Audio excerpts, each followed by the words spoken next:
Welcome to the Vax Up podcast, a podcast that shines light on health organizations who use social technologies to get accurate vaccine information to their communities. This show is brought to you by the Bay Area Global Health Alliance and the Sabin Vaccine Institute, both members of the Alliance for Advancing Health Online. Vax Up is produced by the team behind A Shot in the Arm podcast. And now here's our host, global health strategist and advocate, Ben Plumley. And let me add my welcome to this episode of the Vax Up podcast, where we profile interesting collaborations to promote vaccine confidence through the use of digital and social outreach. And in this episode, we're going to East Africa, to Kenya and Tanzania to meet the Nairobi-based, internationally renowned Shujaaz network, which uses a range of social media and graphic novels to reach young people in Kenya and Tanzania and provide accessible, enjoyable health-related content. A grantee of the Vaccine Confidence Fund, the Shujaaz team in this project teamed up with Bay Area Global Health Alliance member Upswell to use the latest techniques in evaluating social media campaigns, and the results are impressive. As usual, we will look at how the lessons learned can be applied in other settings across the world, particularly in low-income and marginalized populations. So, let me start by introducing our panel today. Firstly, Farida Nzilani, a digital manager at Shujaaz. Now, she's responsible for overseeing the functions of Shujaaz, covering strategic development, content planning, community management, SMS channel management, and data analysis. Welcome to Vax Up, Farida. Thank you so much, Ben. I'm so glad to be here. Farida is also joined by Shujaaz's managing director, Bridget Deacon. And before moving to Kenya in 2006, Bridget worked at the BBC in the UK, specializing in youth television drama. In Kenya, Bridget created and produced the Kenyan children's educational TV show, The No Zone, before she moved over to Shujaaz. Now, I should also say that in another capacity, I'm co-chair of the MTV Staying Alive Foundation, and I know Shujaaz is an extremely valuable partner to the foundation. So, Bridget, it's a real honor to have you joining us today. And you too are calling in from Nairobi, right? That's right, Ben. Real pleasure to be here from Nairobi.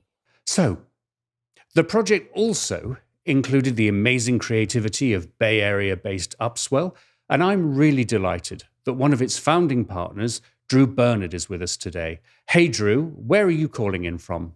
I'm actually in Portland, Oregon. So kind of north Bay Area. That's a joke. It's in Portland. That's a new one for me, North Bay Area. Love it. And last, and by no means least, we are joined by the Sabin Boost community's Green Sadru. Green is an immunization technical advisor working at Jhpeigo in immunization and vaccine development, IVD, and he's based in Dar es Salaam, where he joins us today. Green, it's a real pleasure for us to have you on the podcast today. Welcome. Thank you very much, Ben, and it's nice to join with you today. Well, this is the first section of the podcast where we talk about the challenge that the project sought to address. But I wonder, you're all in different places, different time zones. I wonder, have you ever actually met, or has it all been virtual? Farida, I guess you've been the manager of this. How have you managed it?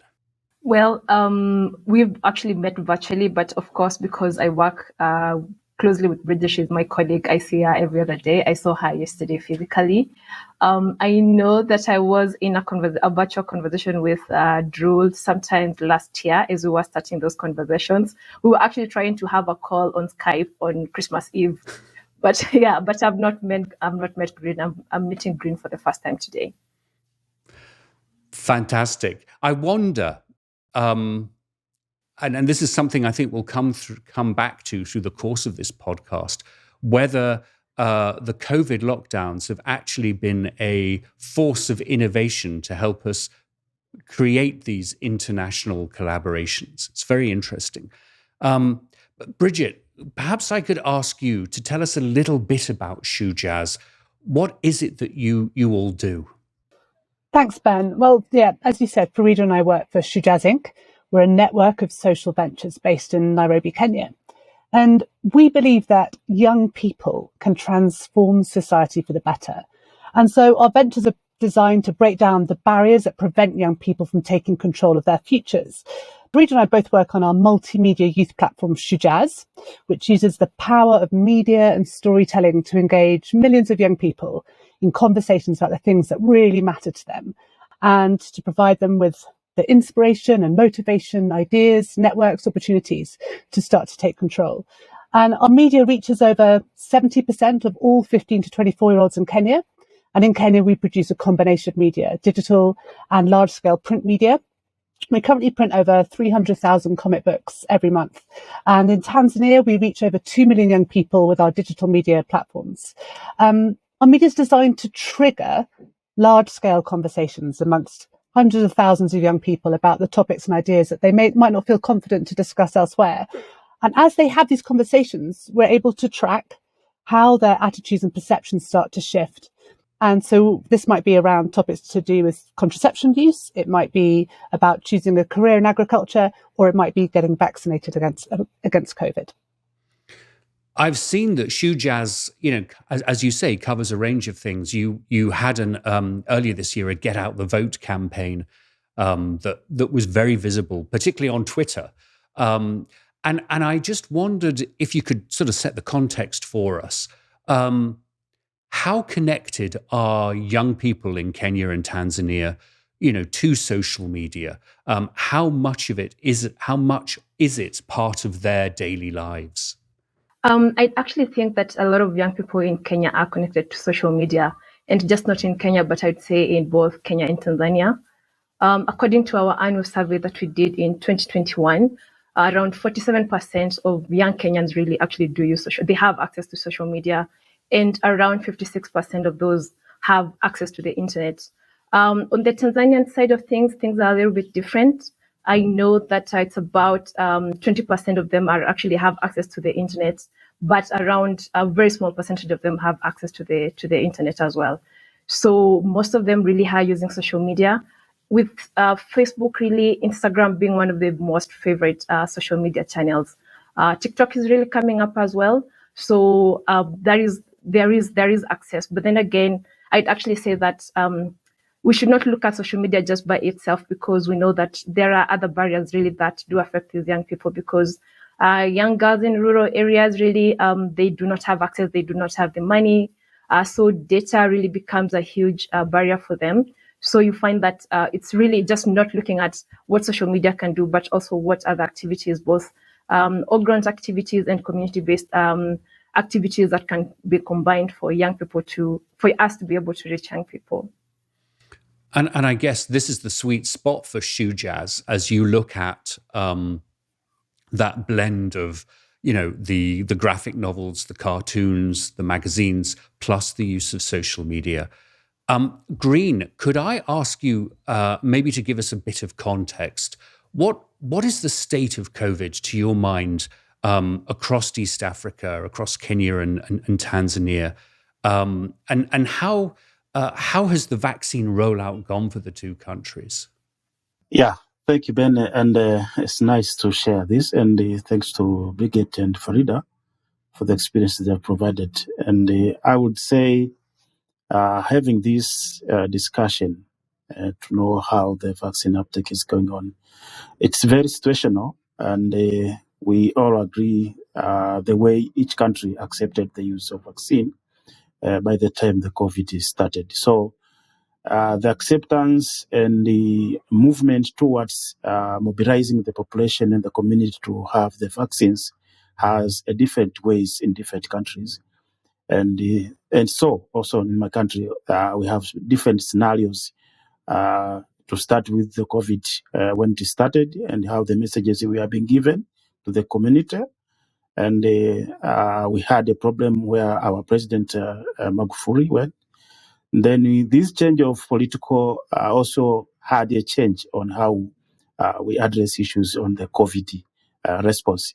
So to date, I can say the response is great, and we are trying to actually fight on how best do we reach the messages to those who are in need, are demanding the vaccines all over. So I guess it might be the same happening to other countries like Kenya, just how best you prepare ourselves on making sure people are getting informed and they decide on what to take and where they're available. So I can say availability now is good and uptake is coming up.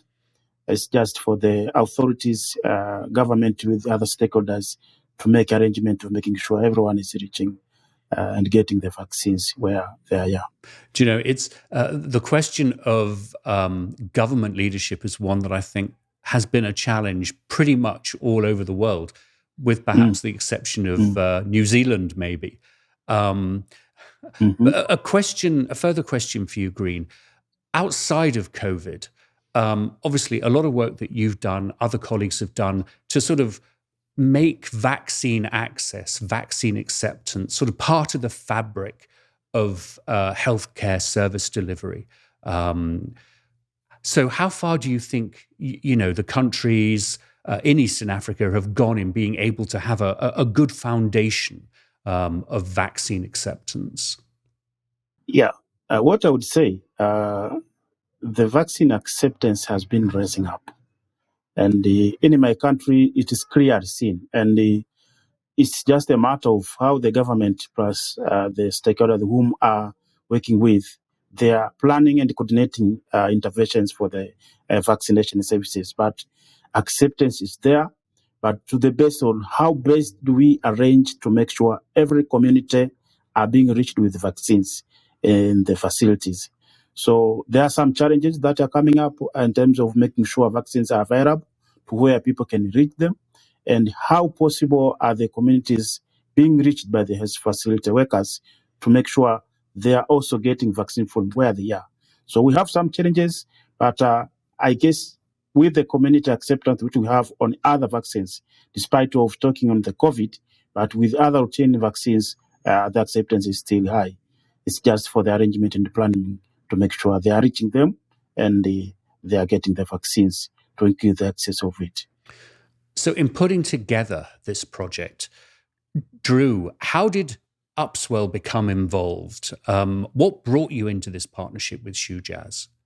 So it's great to be here. Thank you for that question. And we came in because we were supporting many of the organizations who were using social media to run these types of campaigns. And that was really when I really came across Shujaaz and frankly got very excited about the work that you all do.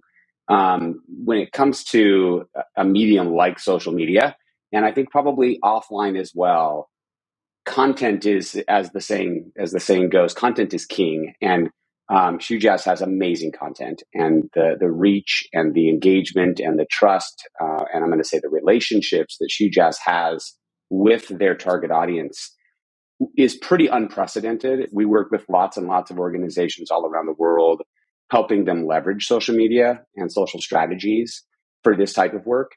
And so when I didn't know much about Shujaaz before this, but immediately was pretty stunned by the kind of the relationship and their understanding of the target audience.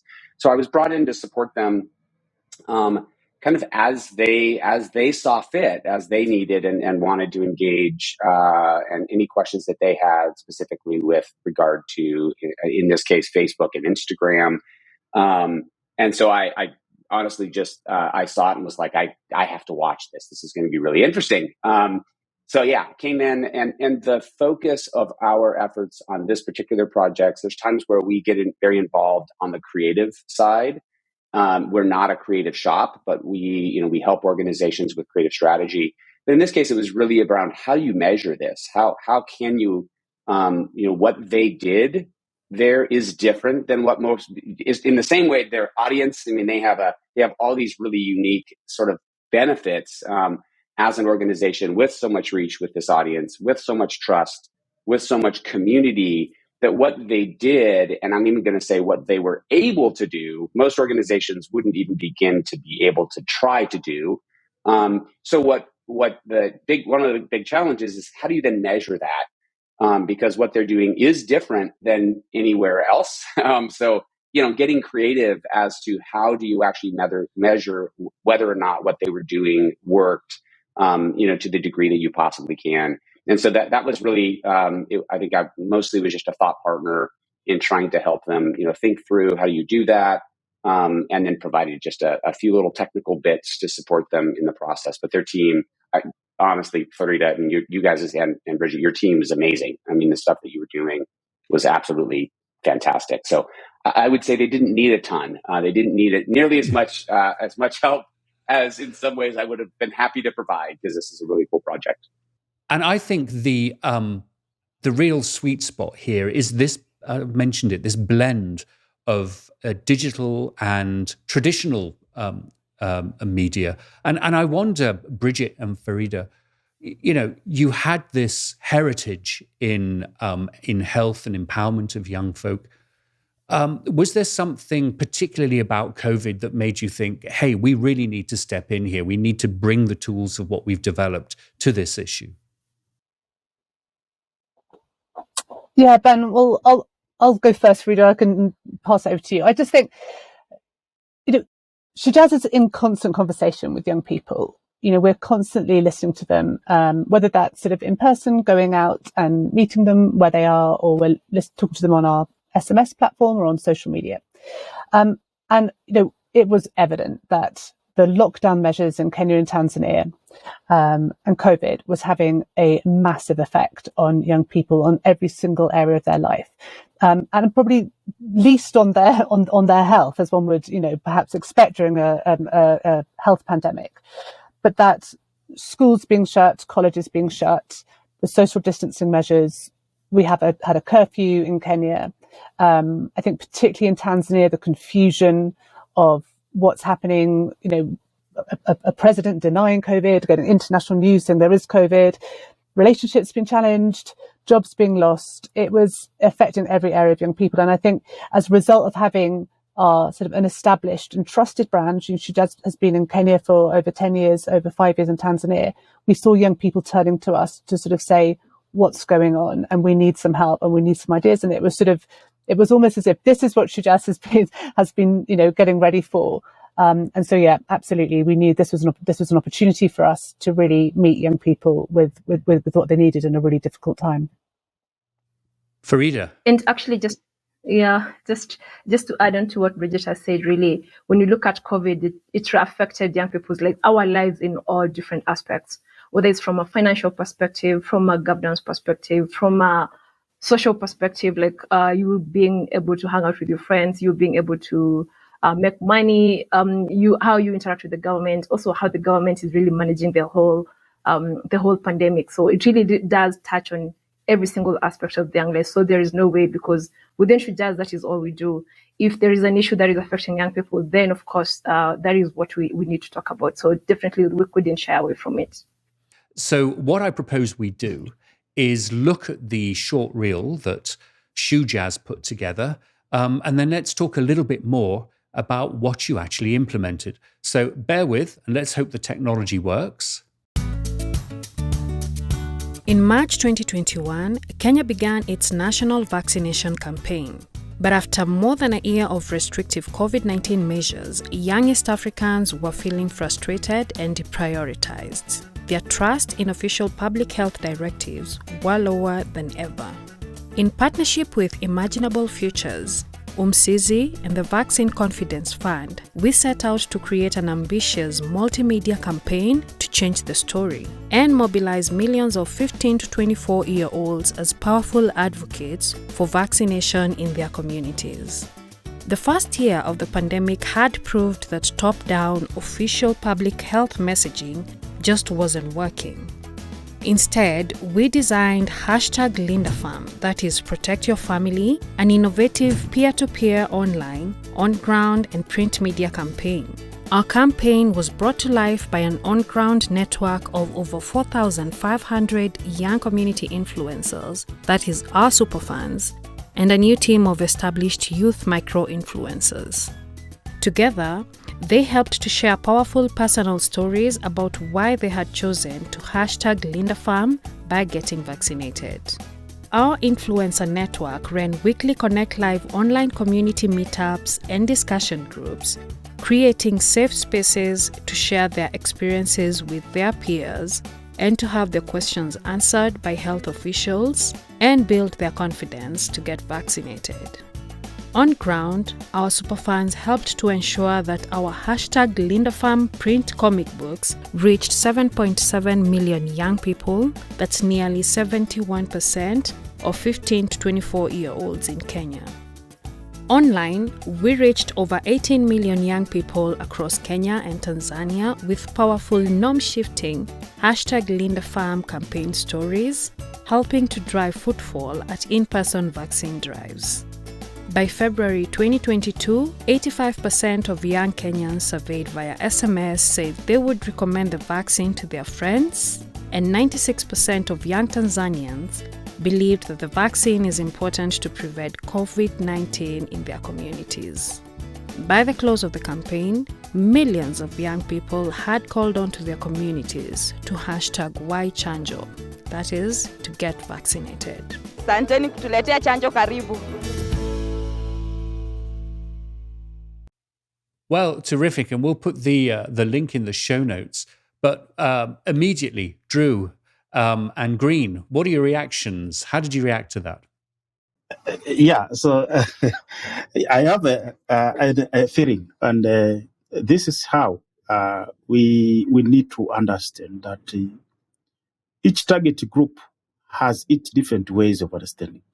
And now you can see from the survey they did that most of them, they're accepting the vaccines. So is how do we make sure that the messages are reaching them? So the top-down drop of the messages may not work sometimes. So you have to find a mechanism on how best you can reach them.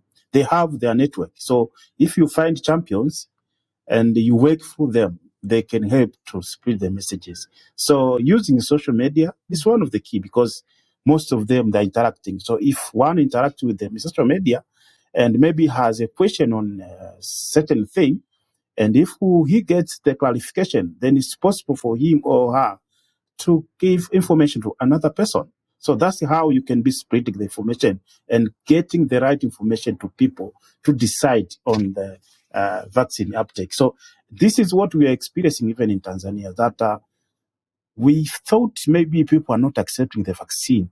But with social mobilization, we are experiencing people are coming for the vaccines. And the more you vaccinate, it shows like a network is increasing for themselves to mobilize and come for the vaccination. So what comes up is now for us to make sure what is supposed to be available. The vaccines are in place. Workers are ready for the vaccination. Sites have already identified so that the people in demand of vaccines, they also access the vaccines. Because if they don't get it, then they will be, okay, no, they're not stable. The provision of services is not stable. So we are ready to get, but there is no service. So the same message can go back to their social media. No, nowadays there's no vaccine. Maybe there is something behavior which we experience, which is not good. So all of these components, you have the vaccines, you have people who can deliver the right message, but you have the channel of communication of making sure the people whom you want to get service are well informed. And if they demand the service, is that the service is already available. So this is the feeling that I'm getting from. So thanks very much for the update. Welcome, Drew. Yeah, I agree. I mean, I think that this is it's a unique audience, and I think Bridget, your understanding and passion for this audience is super clear. To me, I mean, the fact that you have a print publication that you can reach 71% of a population with is in itself a pretty phenomenal thing.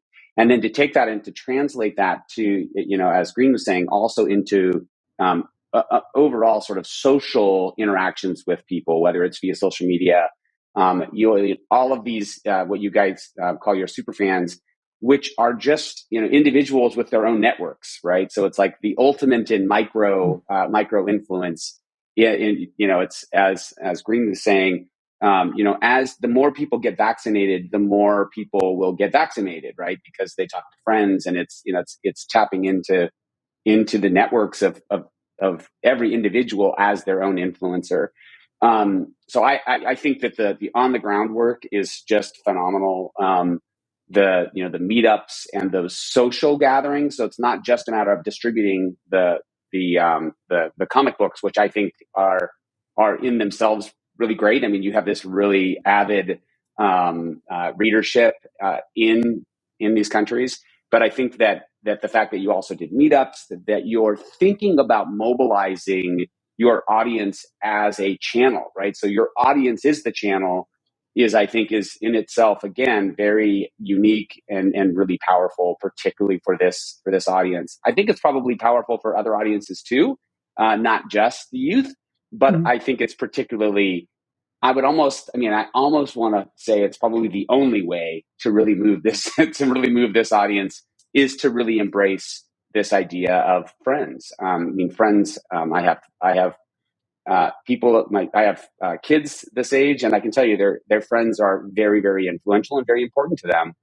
And I won't say they're more important than me to them, I hope, but I will say that there are many times where their friends are more influential than I am. And so I think that it's really is powerful. And what you guys did and what you guys do all the time, I think is just amazing. Obviously, as I keep saying. I mean, from my perspective, Thank you, Drew. I got to say, I feel envious. I think this campaign, this approach, could have been so helpful out here in California, or indeed hearing my niece and nephews in the United Kingdom. This kind of integrated approach that engaged in conversation just really was missing. So, Bridget, Farida, can you walk us through how you created this campaign?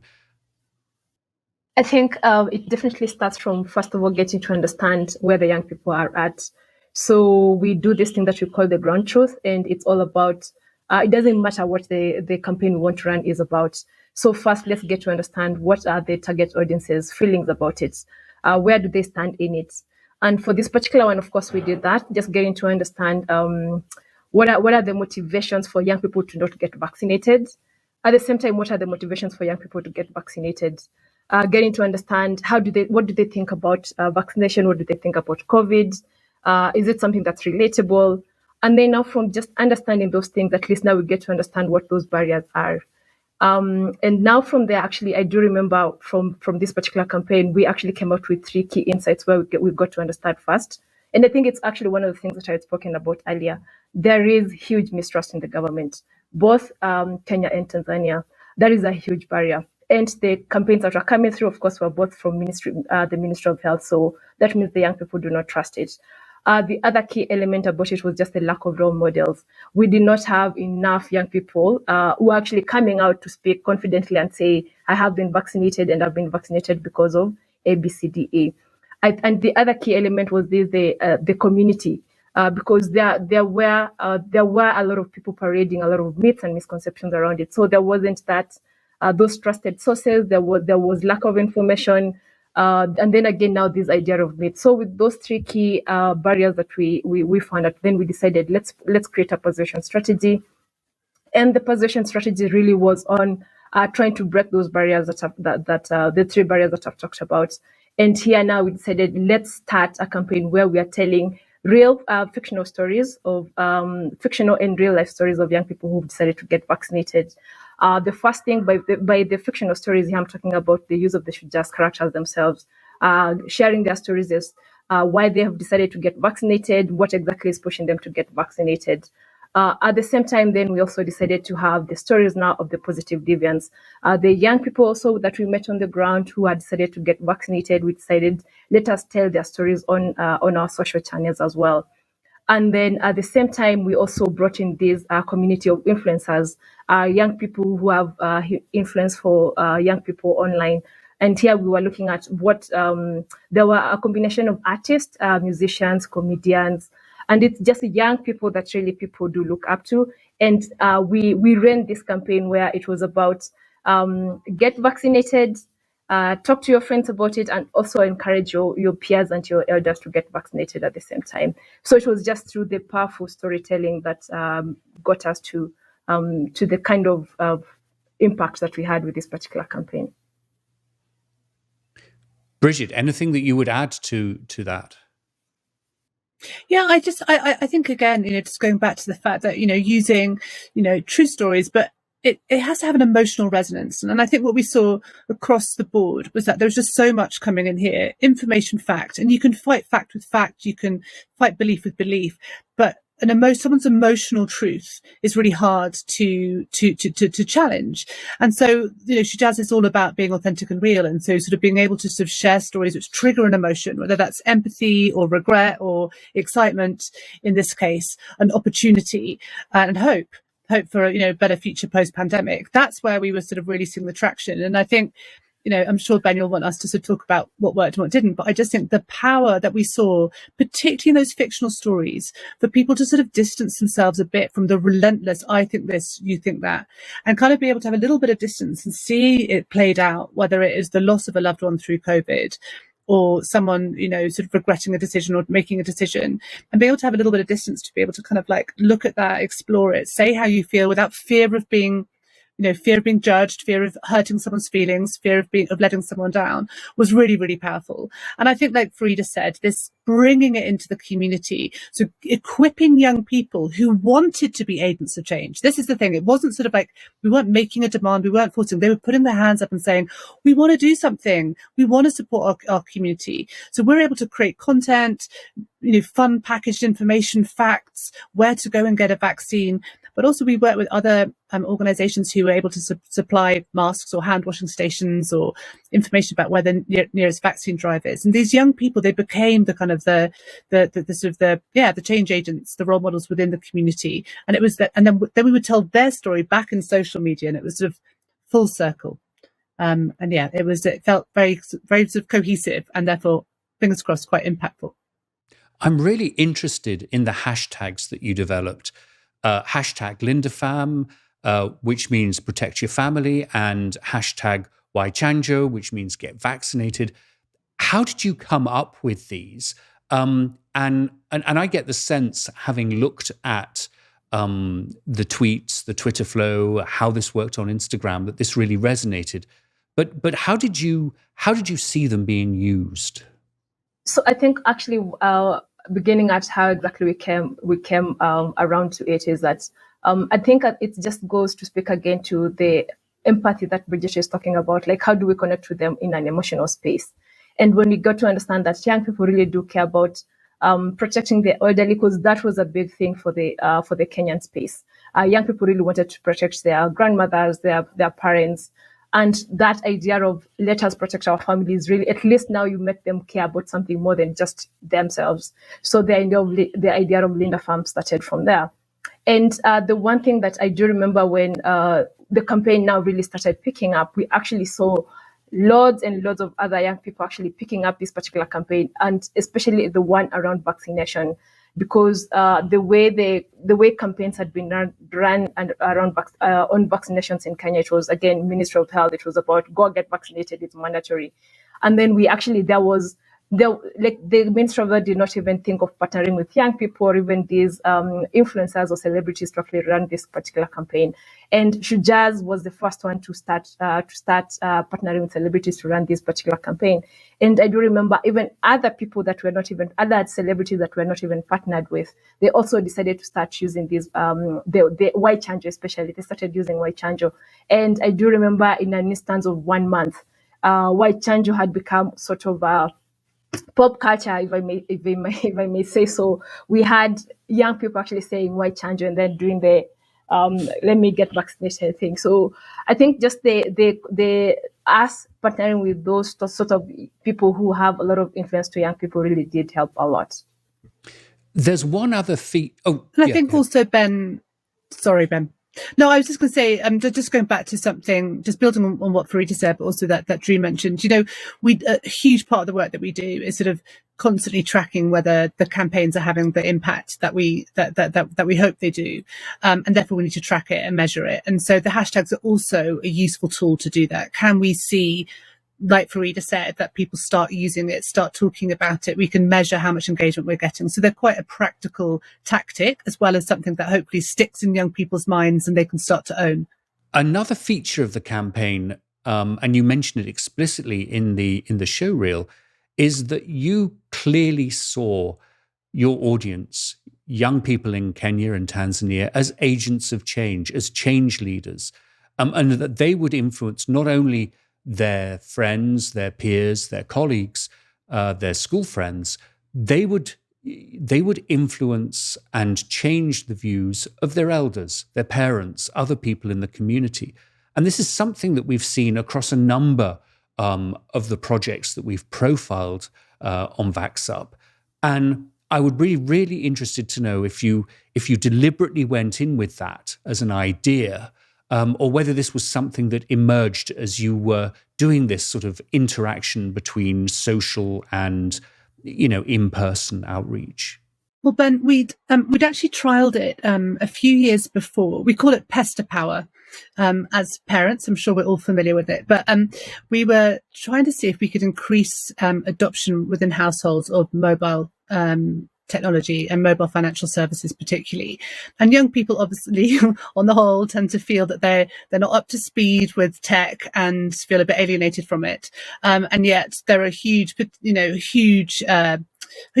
useful applications on mobile phones, particularly around managing money, and young people are very savvy with it. And young people want to be respected by their elders, and they want to be able to tell them good stuff. So being able to sort of like engage young people, let them help make sure that they're understanding what are the latest services and how can they help your parents, and then almost giving young people a script with which to use to sort of go, Mum, Dad, how maybe you're struggling with school fees or repaying this loan. Here might be a solution, and it had a huge impact. So we knew that worked. So we know that first of all, the young people want to influence and be listened to and respected by elders, their parents, and also. But they also sort of need to know, what am I supposed to say so that I'm not going to get it wrong? And so it's all about, for us, it was sort of about equipping it and then modeling that behavior in the media. So sort of actually creating stories that show a young person who really adores their grandmother, speaking to the grandmother and overcoming maybe some barriers from a reluctant grandfather, and then, sort of playing it all out. And just giving young people the opportunity to really be those change agents within their communities. So let's talk about Ben, impact, shall we? Hang on, Drew. I'll come on to you in a second. Let's talk about impact. And actually, Drew, I wanted to start with you on that. You helped the project identify and utilize some of the existing evaluation techniques available on social media. What did you see? What sort of stood out to you from the evaluation side? I'm going to answer that, but I want to really quickly build on something that Bridget or shine a light on something that both Bridget and Farida are saying that, again, I think also are quite unique here, is that we're talking specifically about the use of the hashtags, but the way you all are approaching creative and content and your audience is very clearly, again, we're hearing this over and over, that it wasn't about getting this message to them. It's about empowering them, right? It's about actually giving people information, not just that we need to, beat them over the head with, get vaccinated, but in fact, giving them the information, the knowledge, the motivation, the ability to actually carry that message forward also. So in every way, I think in the DNA of the work that you guys do, it's this idea that your messaging is about empowerment, right? It's about enabling these young people to do what they already want to do, which is take care of their friends, take care of themselves, take care of their families. And I think that is just so incredibly powerful. And that's something that I just will tell you, we don't hear enough of in this sector, is understanding and treating your audience as a channel, right? Your audience was the channel. Your communication was there to empower them, to enable them, to motivate them. And I think that is, really, really unique here. And with that in mind, you then have to think, okay, well, what does that mean? So how do we measure that? A traditional campaign where we're just, much measurement is we show a piece of content and then we ask them if that content was influenced them, right? Here's the message that has these facts in it. Now, how likely are you to want to get vaccinated, right? So it's a very different thing to show, is this persuasive to you? Does this change your attitude about vaccines, or does this change your, ability to get vaccinated, or what have you? it's, that's kind of a traditional message that we think of, sort of a public service announcement. We craft the message. And even from a measurement standpoint, literally it'll be like, we're going to test these 3 different ones and we're going to see which one is most persuasive.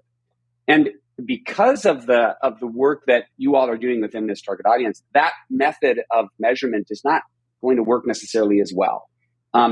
The other challenge to the measurement of the work that you all did is that so much of what you were doing was organic. So as soon as in most measurement, the way a lot of measurement is done on social media and off is you create control groups that are not being treated, right? You have treatment groups and control groups.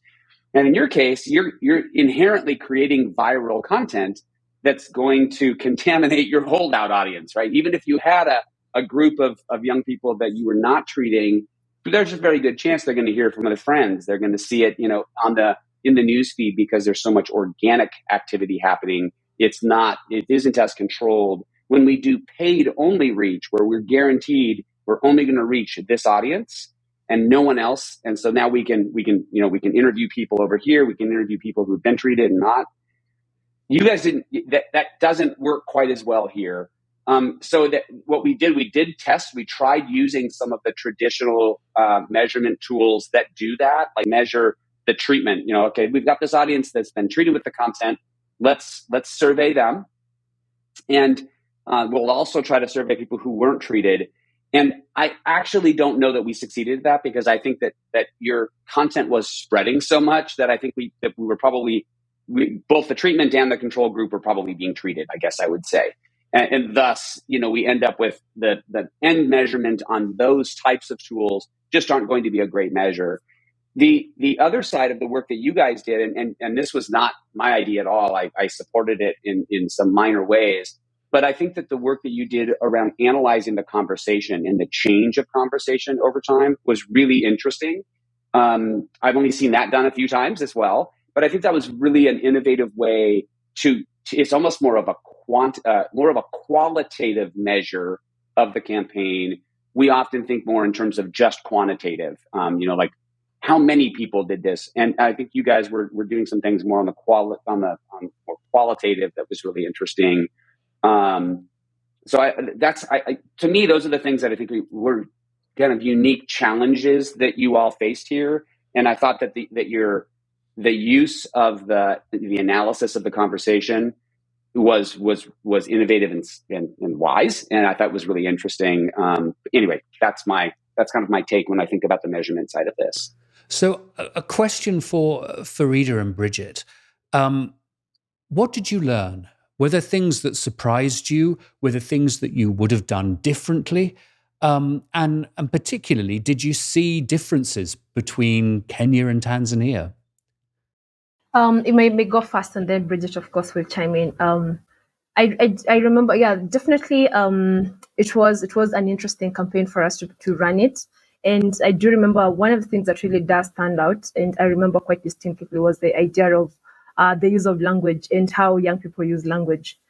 We know on the Kenyan side of things, we use Sheng, which is a combination of English and Swahili, and it's very nuanced actually towards different regions of Nairobi. But then, of course, on the Tanzanian side of things, it's pure Swahili. And one of the things that we can realize is when the conversations were happening, if young people are actually responding to you in Sheng or in English, they want to imply different things.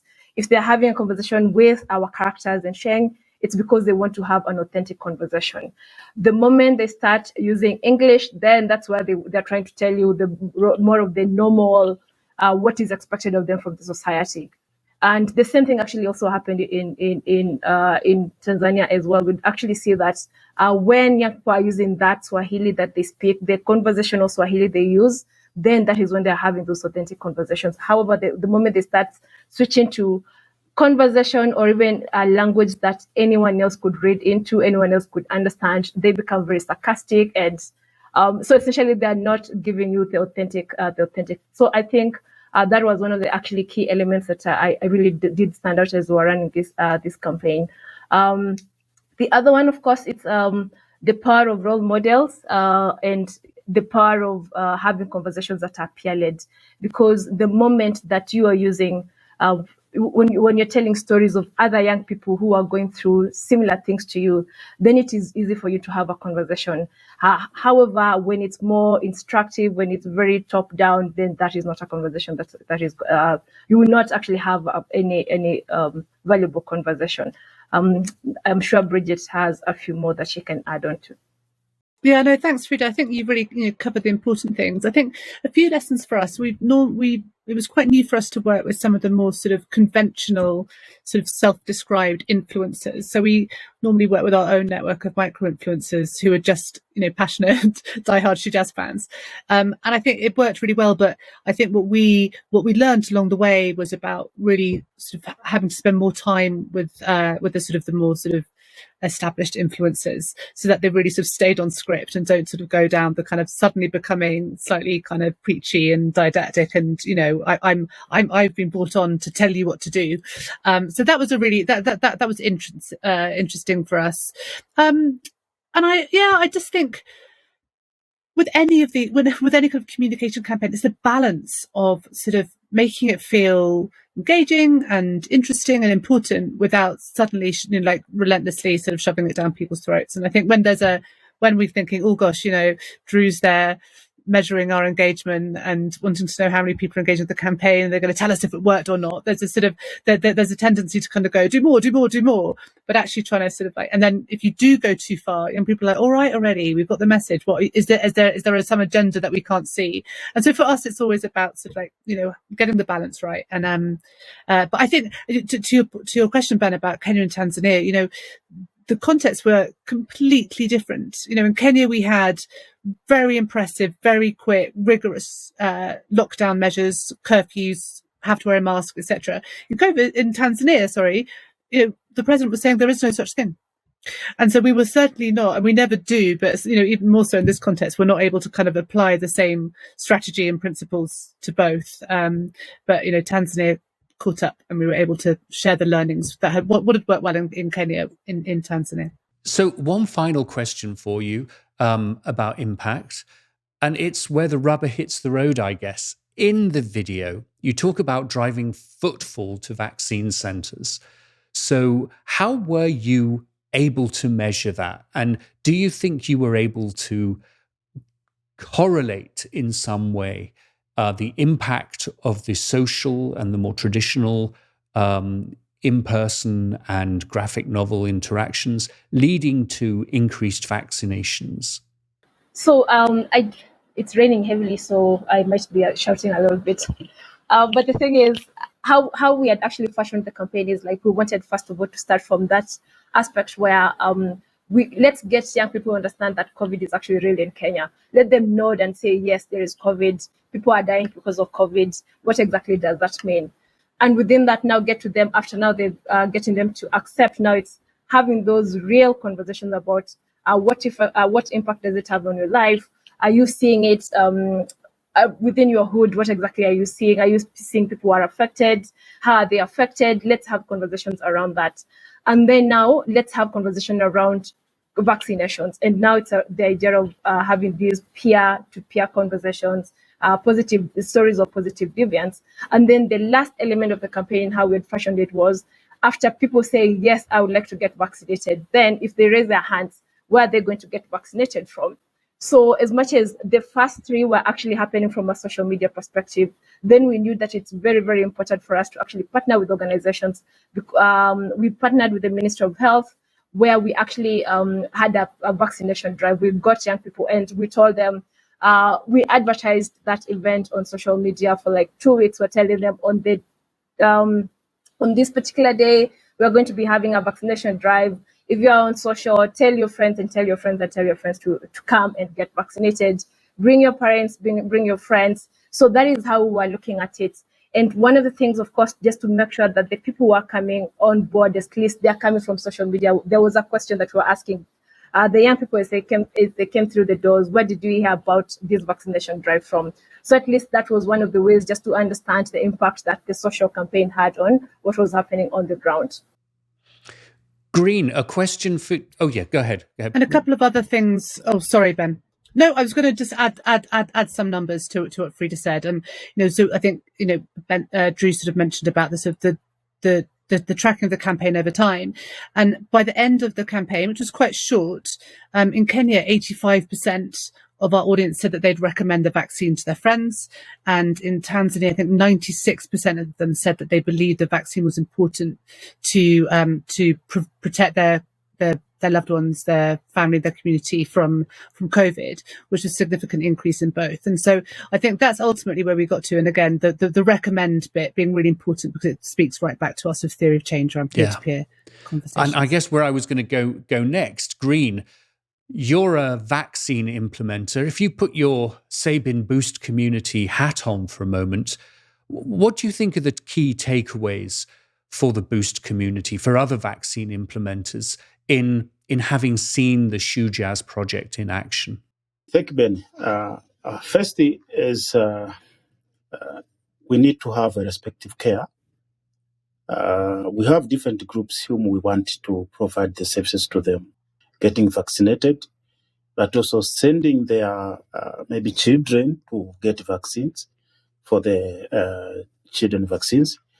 But also we have older people who also need a vaccine. So if we have a kind of respective care, determining the demand and designing best ways of reaching them. And we should have identified what barriers do we have, what kind of motivation they have towards getting the vaccines or not getting the vaccines. So if we have those kind of identification of barriers, then we are able to design strategies for reaching them. So whatever we are doing is we as professionals, we have the skills, but the means of transferring the services we need to the population has to consider also other kind of groups or stakeholders who have other skills to make sure what we anticipate to provide the vaccines to the community is also reaching there. Because it is not about having the commodity, but how the commodity reaches the person who needs to use the vaccine. So we as professionals, we in the Boost community, and thanks enough that the Boost is creating more awareness to people on different approaches of making sure we provide services that actually are reflecting the demand for the people who need the vaccines. So I would say this is one of the kind of approaches that has identified young people as a special group. And with the vaccine for the COVID-19, people have the worries. And when the vaccines was available, people would think that I need to be vaccinated because I could not like to die. But am I sure that this vaccine is safe for me? So we need now this kind of group who can deliver the right message of assuring people that, yes, this vaccine is safe. You can take it. So if you have those champions, like Shujaaz has done, to have identified some people who could understand and they could tell others that, please, we have the problem. The vaccines are safe. Let's all take the vaccines. If they are there, and they can also spread to other people, because we have examples of people who have been taking vaccines and they have some time to check. If they are okay, then they tell others. They go at home, tell even their mothers, fathers, yeah, please, it is safe because even myself, I'm safe, I have to take the vaccines. So please also take the vaccines. So I think Shujaaz has tried to put in place mechanisms that can be used, and not only for COVID, but also for other vaccines and other health interventions, identifying the group, what they demand, how can we reach them, identifying the few champions who can lead others to get them the right messages and be in the position to take actions towards the intended intervention that is being caused. So to me, let us continue influencing the use of available resources in terms of people who can help in distributing the messages, community folks who have the power to influence others should be identified and be used to advocate for uptake of various interventions, including the vaccine, as we are seeing now in the COVID, where the uptake is coming up. So it's a good message, and thanks to Shujaaz to have identified, narrated qualitatively and quantitatively, because data also tells, but the story itself on how people have been perceiving on this process is also key. But we should take into consideration of different geographical areas. We have people who have access to the social media, yes, so you had to get some information from them. But we can also expand, see how best do we reach those who don't access social media. They might be having different views because they don't interact that much on social media. And social media has also an effect on trying to put messages that are not right. And you must be in the position to put them in the right way of understanding it. So we have people who don't access social media. They might having also right questions, right messages, but they cannot air on the media. So we must look on those sites, those on the media, those are not in the media. We might design some mode of, but because you have the evidence in the side of the social media that we have identified people and they have clearly stated that maybe the COVID is a problem, and they have accepted to take the vaccines, and they have been in the position also to give others, to tell others, please take vaccines. So as Farida has been saying, then we need to collaborate. We as designers and those who are in charge of making sure the vaccines are available, those who are coordinating the implementation and the services are being provided, all together with those who are designing messages, kind of channel of communication to reach these, to make sure these messages are being reaching them. So it will be very key, because as we go, we might be having other issues or other conditions that might be coming that will require vaccines, and we might be having a different group.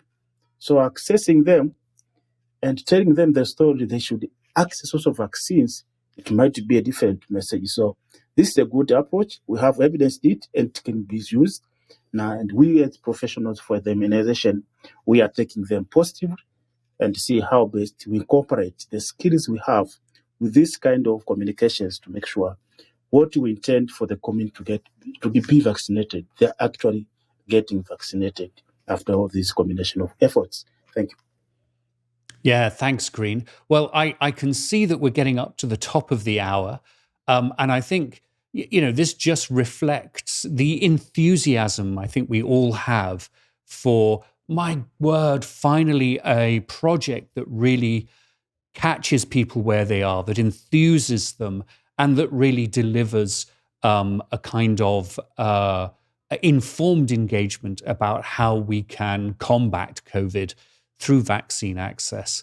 So, it really just remains for me to thank you all so much. I am quite sure that this is not the last that we have heard from Linda Pham, from Shujaaz, absolutely, and really looking forward to seeing where you all go from here. So, let me extend my thanks to Farida, to Bridget, to Drew, and to Green. Thank you so much for being on the Vax Up podcast. Thank you for having us. Thank you very much. Yeah, thanks everyone, and congrats. Hope you enjoyed this episode of the Vax Up podcast. If you'd like to learn more about the topics discussed in the show, please check the show notes or visit us on our website at www.vaxuppodcast.com. You can also find us on Facebook, YouTube, Instagram, and Twitter at Vax Up Podcast. And please consider subscribing to our podcast on Apple, Spotify, Google, or on your favorite podcast platform. The Vax Up podcast is produced by Hunuvat and NewsDoc Media. Writer and producer is Troy Espera. Graphic design by Michael Jarrett. Narration by Sherry CB. And the executive producers are Eric Espera and Ben Plumley. Thank you, and see you next time.